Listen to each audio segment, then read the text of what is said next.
आदाब, सत श्री अकाल और अस्सलाम वालेकुम। मैं मोहम्मद अहमद काज़मी लेकर आया हूँ आपका पसंदीदा कार्यक्रम नज़र दुनिया पर। कल 3 अगस्त को ईरान में नए प्रेसिडेंट इब्राहिम रईसी अपना ओहदा संभाल लेंगे, लेकिन इससे पहले इजराइल, अमेरिका और ब्रिटेन एक बार फिर ईरान के ख़िलाफ़ लामबंद हो रहे हैं। ईरान पर इल्ज़ाम है कि उसने ओमान सागर में थर्सडे 29 जुलाई को एक इजरायली टैंकर पर हमला किया है। ईरान ने इस इल्ज़ाम को खारिज करते हुए साथ ही कहा है कि हमें इजराइल के ज़रिए बिछाए गए जाल में नहीं फंसना चाहिए, क्योंकि इजराइल अपने वजूद की तारीख़ में सबसे ज़्यादा मुश्किल दौर से गुज़र रहा है। ईरान के ख़िलाफ़ इल्ज़ाम लगाने में अब अमेरिका और ब्रिटेन ने भी इजराइल की आवाज़ में आवाज़ मिलाना शुरू कर दिया है। आज हम बताएंगे कि इस वक्त ईरान के ख़िलाफ़ माहौल बनाने के पीछे क्या वजह हो सकती है और क्या ये तीनों मुल्क ईरान के ख़िलाफ़ कोई फ़ौजी कार्रवाई कर सकते हैं। ये वाक़या ऐसे वक्त में हुआ है जबकि ईरान और अमेरिका के बीच न्यूक्लियर समझौते के बारे में बात रुकी हुई है और ईरान में नई सरकार फैसला करेगी कि अमेरिका के साथ बात आगे बढ़ाई जाए या नहीं। इजराइल नहीं चाहता कि अमेरिका ईरान न्यूक्लियर समझौते में वापस शामिल हो। आखिर तक ज़रूर देखें। आगे बढ़ने से पहले आपसे गुजारिश है कि अगर आपने अभी तक media star world YouTube channel subscribe नहीं किया है तो सब्सक्राइब कर लें और घंटी दबाना ना भूलें।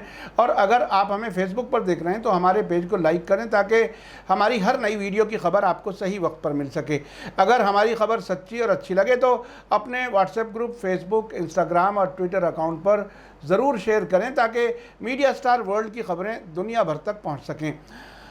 बड़ी खबर यह है कि इजराइल के बाद अमेरिका और ब्रिटेन ने भी ईरान पर ओमान के किनारे के पास एक तेल टैंकर पर ड्रोन से हमला करने का इल्ज़ाम लगाया है। इस हमले से इनकार कर रहे ईरान पर दबाव बढ़ाया जा रहा है। ब्रिटेन के फॉरेन मिनिस्टर डोमिनिक रॉब ने इसे गैरकानूनी और जालिम हमला करार देते हुए कहा है कि उनका मुल्क और उनके दोस्त तेल टैंकर मरकर स्ट्रीट पर हुए हमले के बारे में तालमेल करके जवाबी कार्रवाई का प्लान बना रहे हैं।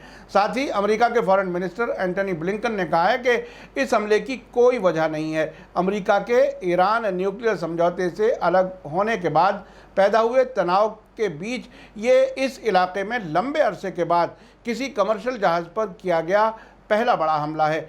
अब तक किसी ने हमले की जिम्मेदारी नहीं ली है, लेकिन इजराइल, अमेरिका और ब्रिटेन का इल्ज़ाम ईरान पर है। ईरान की फॉरेन मिनिस्ट्री के स्पोक्सपर्सन सईद खतीबजादे ने वीकली प्रेस कॉन्फ्रेंस में ईरान के इस जहाज़ पर हमले में शामिल होने से साफ इनकार किया है। संडे को उन्होंने कहा कि इजराइल ने इनसिक्योरिटी, टेररिज्म और गड़बड़ी का माहौल बना दिया है। उन्होंने कहा कि ईरान के ख़िलाफ़ इल्ज़ामों की तेहरान मजम्मत करता है। ये इल्ज़ाम इजराइल की तरफ से हकीकत से ध्यान भटकाने की कोशिश है और बेबुनियाद हैं। ईरान की फॉरेन मिनिस्ट्री के स्पोक्सपर्सन सईद खतीबजादे ने इल्ज़ामों को बेबुनियाद बताया। उन्होंने कहा कि ऐसे इल्ज़ाम नए नहीं हैं। इस हमले के लिए वे लोग जिम्मेदार हैं जिन्होंने इस इलाके में इजरायली हुकूमत को अपने पैर जमाने दिए हैं। इजराइल के प्राइम मिनिस्टर नफ्ताली बेनेट ने तेहरान पर हमले की जिम्मेदारी से बचने की कोशिश का इल्ज़ाम लगाया है। उन्होंने संडे को कैबिनेट की हफ्तेवार बैठक में कहा कि मैं साफ तौर से ऐलान करता हूं कि ईरान ने जहाज़ पर हमला किया है। फ्राइडे को इजरायली कंपनी ने कहा था कि जहाज़ पर हमले में चालक दल के 2 स्टाफ मेंबर मारे गए हैं, जिनमें से एक ब्रिटिश और दूसरा रोमानियाई शहरी था। संडे को इजरायली अखबार कान ने दावा किया था कि वाशिंगटन और लंदन ने इस हमले का जवाब देने के लिए इजराइल को ग्रीन सिग्नल दे दिया है। Israeli prime minister Naftali Bennett ने इस हमले में हिस्सेदारी के ईरान से इनकार करने को कायराना बताया और कहा कि वो अपनी जिम्मेदारी से भाग रहा है। नफ्ताली बेनेट ने कहा कि खुफिया इंफॉर्मेशन उनके दावे को सपोर्ट करती हैं। उन्होंने कहा कि ईरान को मैसेज देने के हमारे पास अपने तरीक़े हैं। इससे पहले Israeli foreign minister Yair Lapid ने भी कहा था कि इस वाक़े के लिए सख्त जवाब दिया जाना चाहिए। बताया जा रहा है कि ये टैंकर इजराइल के एक अरबपति ताजिर का है। ये वाक़या ओमान के मसीरा आइलैंड के नॉर्थ ईस्ट में हुआ है। ये जगह ओमान की राजधानी मस्कत से 300 किलोमीटर से ज़्यादा की दूरी पर है। इजराइल की तरफ से ईरान पर लगाए गए इल्ज़ाम के बाद अमेरिकी फॉरेन मिनिस्टर एंटनी ब्लिंकन ने संडे को दावा किया कि अब तक मिली जानकारी की एनालिसिस से हमें ये यकीन है कि ये हमला ईरान ने ही किया है, जिसमें 2 बेगुनाह लोगों की मौत हो गई है। ब्लिंकन का कहना है कि वे मुनासिब जवाबी कार्रवाई के लिए अपने दोस्त मुल्कों के साथ मशवरा कर रहे हैं। ब्लिंकन के मुताबिक इस हमले में एक्सप्लोजिव ड्रोन का इस्तेमाल किया गया है। ब्लिंकन ने कहा कि अगला कदम क्या हो, इस बारे में हम अपने दोस्तों से मशवरा कर रहे हैं और इलाके में मौजूद सरकारों से भी मशवरा कर रहे हैं ताकि मुनासिब जवाब दिया जा सके। इससे पहले British foreign minister Dominic Raab ने दावा किया था कि ईरान ने एक या एक से ज़्यादा ड्रोन जहाज़ों का इस्तेमाल करके गैरकानूनी और सख्त हमला किया है। उन्होंने कहा कि हमें यकीन है कि ये हमला जानबूझकर निशाना लगाकर किया गया है और ये ईरान के ज़रिए इंटरनेशनल कानून की साफ खिलाफ वर्जी है। लंदन इस पर ठोस रिएक्शन के लिए अपने दोस्त मुल्कों के साथ काम कर रहा है। डोमिनिक रॉब ने कहा था कि इस बात के बहुत ज़्यादा चांसेस हैं कि ईरान ने इस गैर कानूनी और जालिम हमले के लिए एक या उससे ज़्यादा ड्रोन इस्तेमाल किए हों। कल संडे को ही ईरान ने इस इल्ज़ाम को सख्ती से खारिज करते हुए हमले में किसी भी तरह से शामिल होने से इनकार किया है।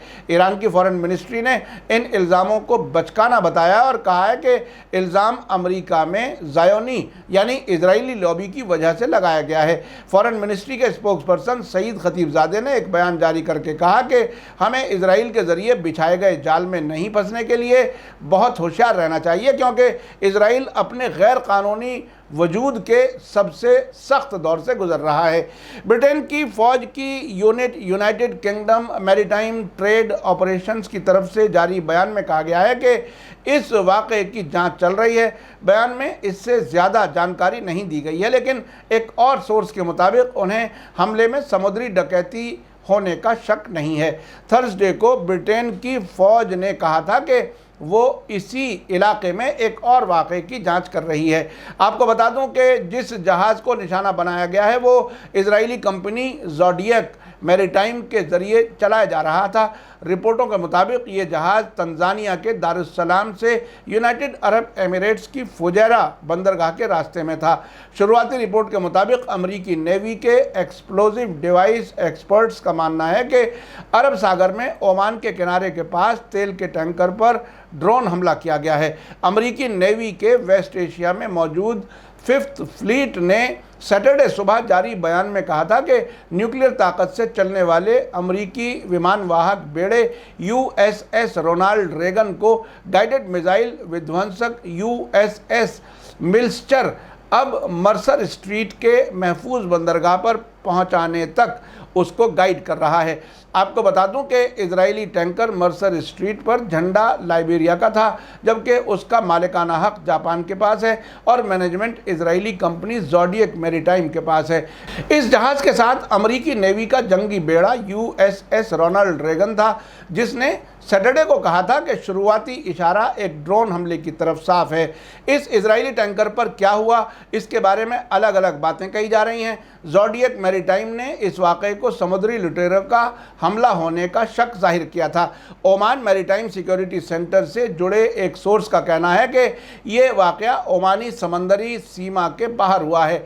इजराइल के अरबपति एयर ऑफर के ज़ोडिएक ग्रुप के लंदन में मौजूद ज़ोडिएक मैनेजमेंट ऑफिस की तरफ से बयान जारी करके बताया गया है कि मर्सर स्ट्रीट नाम का तेल टैंकर जापान का है। इससे पहले ब्रिटेन की डिफेंस मिनिस्ट्री ने इस तेल टैंकर के मालिकों के बारे में जो जानकारी दी थी वो गलत थी। ज़ोडिएक मैरीटाइम ने हमले के बारे में डिटेल से जानकारी दिए बगैर इसे समुद्री डकैती बताया है। बयान में कहा गया है कि वाक़े के वक्त तेल टैंकर उत्तरी हिंद महासागर में था और दारुस्सलाम से फुजैरा जा रहा था। इस पर माल नहीं लदा हुआ था। ये वाक़या ऐसे वक्त में हुआ है जब ईरान के न्यूक्लियर समझौते के बारे में तनाव बढ़ा हुआ है और इसे बहाल करने के बारे में वियना में चल रही बातचीत रुक गई है।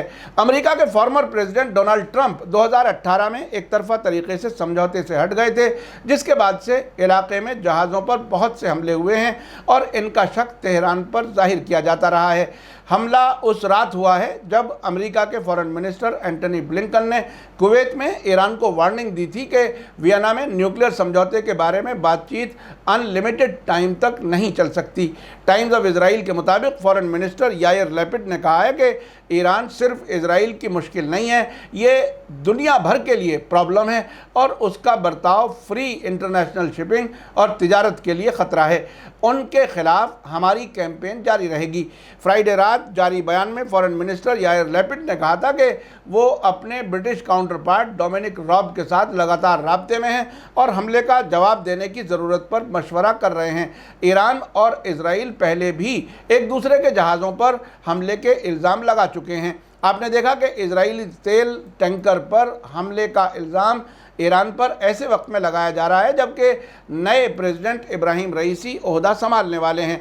उनके बारे में वेस्टर्न मुल्कों में कहा जा रहा है कि वो सख्त मिजाज के हैं और मुल्क के सुप्रीम लीडर आयतुल्लाह खामेनेई जैसे ही नज़रियात रखते हैं जो न्यूक्लियर समझौते के मामले में यूरोप और अमेरिका पर भरोसा नहीं कर रहे।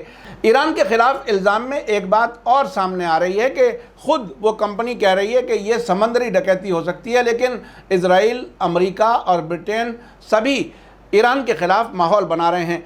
अब आने वाला वक्त बताएगा कि क्या ईरान के खिलाफ इजराइल, ब्रिटेन और अमेरिका कोई बड़ा कदम उठाएंगे या ये भी कमज़ोरी के नतीजे में दी जाने वाली धमकी है। इसी के साथ मुझे दीजिए इजाज़त। आज का एपिसोड कैसा लगा कमेंट्स में ज़रूर लिखें। थैंक यू, धन्यवाद, शुक्रिया। जय भारत, जय हिंद। मीडिया स्टार वर्ल्ड के और वीडियो देखने के लिए हमारे चैनल को सब्सक्राइब करें और सीधे नोटिफिकेशन पाने के लिए बेल आइकन दबाएं। और अगर हमारी खबर सच्ची और अच्छी लगे तो अपने व्हाट्सएप, इंस्टाग्राम, फेसबुक और ट्विटर अकाउंट पर ज़रूर शेयर करें।